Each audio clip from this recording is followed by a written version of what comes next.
Hello everyone, আসসালামু আলাইকুম। কেমন আছেন সবাই? আশা করি অনেক ভালো আছেন। চলুন আজকে রান্না করতে করতে আপনাদের সাথে একটু গল্প করা যাক। কোথাও এক জায়গায় একদিন পড়েছিলাম যে সহজদ্রব্য মানেই সস্তা নয়।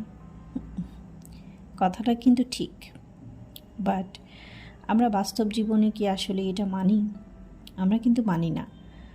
সহজে যখন আমরা কোনো জিনিস পেয়ে যাই, আমরা মনে করি সহজে তো পেয়ে গিয়েছি, এটা আর এমন কি, বিশেষ কোনো বিষয় নয়।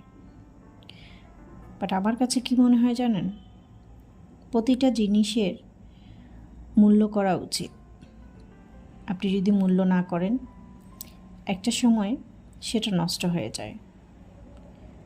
একটা গাছ যদি আপনি ঠিকমতো যত্ন নেন, আপনাকে ঠিক সময়ে ফল ফুল দিবে।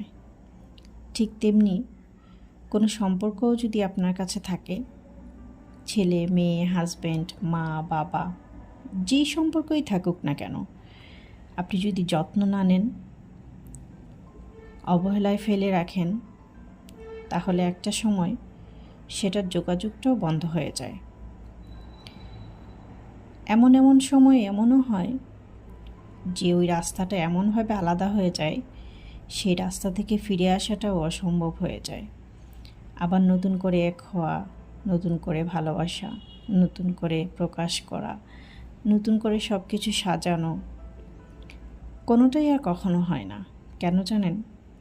একবার যদি কোনো জিনিসে জং ধরে যায়, সে জিনিস আর আগের মতো চকচক করে না। ভালোবাসাটাও ঠিক সেরকম। একবার যদি আপনি ভালোবাসায় অবহেলা নিয়ে আসেন, সেই ভালোবাসা চাইলেও কিন্তু আর কখনো আগের মতো হয় না।